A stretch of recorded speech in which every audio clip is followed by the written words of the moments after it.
नहीं जी। अच्छा, आप क्या करते हैं? काम। हाँ हाँ। ਕੰਮ ਜਵਾਨ ਦੀ ਮੌਤ ਆ।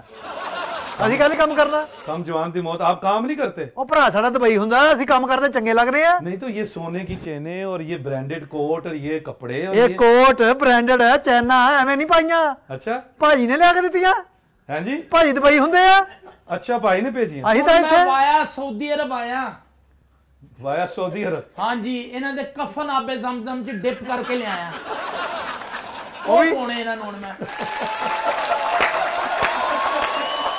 ਉਹ ਵੀ ਨਸੀਬਾਂ ਵਾਲਿਆਂ ਨੂੰ ਮਿਲਦੀ ਆ। अच्छा यार, ਹਾਂਜੀ वही तो कपड़े हैं असल। ਕੰਮ ਤਾਂ ਹੁੰਦਾ ਹੀ ਆ, ਤੈਨੂੰ ਪਤਾ ਕੰਮ ਕੁਮ ਅਸੀਂ ਨਹੀਂ ਕਰਦੇ ਹੁੰਦੇ। अच्छा, आप काम नहीं करते? ਹਾਂ, ਮੈਂ ਦੇਖੋ 2 ਵਾਰੀ ਗਿਆ ਕੰਮ ਤੇ, ਲੋਕਾਂ ਨੇ ਬਹੁਤ ਗੱਲਾਂ ਕੀਤੀਆਂ, ਕਹਿੰਦਾ ਡੁੱਬ ਕੇ ਮਰ ਜਾਓ, ਭਰਾ ਦੁਬਈ ਹੁੰਦਾ, ਤੁਸੀਂ ਕੰਮ ਕਰਦੇ ਚੰਗੇ ਲੱਗਦੇ। ये इनके लिए ये प्रॉब्लम। बस मेरी भी हुण दुआ भी है, चैना रह जाने इथों को गर्दन ला के ले जाए। ਅਸੀਂ ਭਰਾ ਲਈ ਦੁਆਵਾਂ ਕਰੀਦੀਆਂ ਪਿੱਛੇ। पीछे ਯਕੀਨ ਕਰ, ਇਹਦੇ ਦੁੱਖ 'ਚ ਮੈਂ ਇੰਨੀ ਸ਼ਰਾਬ ਪੀਤੀ ਨਾ ਬਲੈਤੀ, ਮੈਂ ਕਿਹਾ ਮੈਂ ਜੁਦਾਈ ਬਰਦਾਸ਼ਤ ਨਹੀਂ ਹੁੰਦੀ, 3 ਬੋਤਲਾਂ ਰੋਜ਼ ਪੀਤੀਆਂ। धोखे शराब। ਹਾਂ, ਭਰਾ ਦੇ ਦੁੱਖ 'ਚ ਜੂਏ ਖੇਡਿਆ ਮੈਂ, ਖੁਦਾ ਦੀ ਕਸਮ ਹੈ। ਅੱਛਾ। ਬਾਹਾਂ ਤੇ ਬਲੇਡ ਮਾਰੇ ਮੈਂ ਆਪਣੇ ਤੇ। अच्छा ਹਾਂ, ਜਦੋਂ ਪੈਸੇ ਨਹੀਂ ਘੱਲਦਾ ਮੈਂ ਗੰਦੀਆਂ ਗਾਲਾਂ ਕੱਢਦਾ ਸ਼ਰਾਬ ਪੀ ਕੇ। ਭਰਾ ਦੁਬਈ ਹੁੰਦਾ ਸਾਡਾ। ਮੱਲੇ ਦੇ ਵਿੱਚ ਸਾਡੀ ਬਹਿਜਾ ਹੋ ਗਈ ਆ। ਮਹੱਲੇ ਇਹ ਹੁਣ ਦੇਖ ਲਓ, ਆ ਬਰਫਾਨੀ ਖੋਤਾ ਜਿਹਾ ਇੱਥੇ ਆ ਗਿਆ, ਹੁਣ ਵਾਪਸ ਨਹੀਂ ਜਾ ਰਿਹਾ। अब ये वापस नहीं जा रहे? वापस नहीं जा रहे। हुण तुहाडी मल्ले च उठ जा हो जानी है।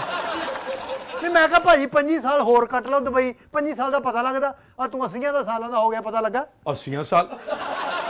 मैं 80 साल ਦਾ? ਹਾਂ, ਵੈਸੇ ਤੂੰ ਫਿੱਟ ਆ, ਭੱਜ ਨੱਸ ਕੇ ਕੰਮ ਜੂ ਕਰਦਾ ਨਿਸ਼ੋ ਦੇ। यार ये तुम लोगों को किसने ये क्या निशो दे काम करना? मैं ਦੇਖੋ ਭਾਜੀ, ਅਗਰ ਬਾਹਰ ਗਿਆ, ਅਸੀਂ ਕੋਈ ਪੈਸਾ ਜਾੜਿਆ ਨਹੀਂ। अच्छा। ਮੈਂ ਪਲਾਟ ਲਿਆ 10 ਮਰਲੇ ਦਾ ਆਪਣੇ ਨਾਲ। अपने? हाँ। इनके नाम नहीं लिया? ਨਹੀਂ, ਇਹਦੇ ਨਾਲ ਕਾਹਦੇ ਲਈ, ਇਹ ਤੇ ਬਾਹਰ ਹੁੰਦਾ। यार ये जिसने पैसे भेजे उसके नाम का कुछ नहीं लिया। ਭਰਾ ਸਾਡਾ ਮਹੱਲੇ 'ਚ ਮਸ਼ਹੂਰ ਆ, ਸਾਰੇ ਕਹਿੰਦੇ ਬਾਹਰ ਲਾ। ਹੁਣ ਮੈਂ ਇਹਨਾਂ ਦਾ ਤਿੰਨਾਂ ਚੌਂ ਭਰਾਵਾਂ ਦੇ ਵਾਸਤੇ ਪਲਾਟ ਲਿਆ, ਮਿਆਣੀ ਸਾਹਿਬ 3 ਮਰਲੇ ਦਾ। 4 ਦੀਵਾਰੀ ਕਰ ਦਿੱਤੀ ਆ, ਸਾਰੇ ਨਿਸ਼ਾਨ ਮੈਂ ਲਾਤੇ ਆ। ਉੱਥੇ ਹੁਣ ਇਹਨਾਂ ਦੀਆਂ ਤਖਤੀਆਂ ਲਾਉਣੀਆਂ ਬਸ। ਭਾਜੀ ਦੇਖੋ, ਅਗਰ ਤੁਸੀਂ 20 ਸਾਲ ਹੋਰ ਦੁਬਈ ਕੱਟ ਲਓ ਤੇ ਸਾਡੇ ਬੱਚੇ ਪੜ੍ਹ ਲਿਖ ਜਾਣਗੇ, ਇਹ 'ਚ ਕਿਹੜਾ ਰੌਲਾ ਐਡਾ। अच्छा, ये ਸਾਰਾ सारे ਕੁਝ ਸਾਡੀ ਹੋਰ ਪ੍ਰਾਪਰਟੀ ਸਾਡੀ ਬਣ ਜਾਏਗੀ, ਤੇਰਾ ਕੀ ਵਿਗੜਦਾ? ਕੁਝ ਵੀ ਨਹੀਂ, ਮੇਰਾ ਕੁਝ ਵੀ ਨਹੀਂ ਵਿਗੜਨਾ। ਅੱਗੇ ਜਦੋਂ ਤੂੰ ਗਿਆ ਸੀ ਤੇਰੇ ਏਡੇ ਵਾਲ ਆ, ਹੁਣ ਵੀ ਏਡੇ ਹੀ ਆ, ਵੇਖ ਲੈ। ਵਿਗੜੇ ਤਾਂ ਮੇਰਾ ਕੱਖ ਵੀ ਨਹੀਂ। एक मिनट लड़े ना बैठ के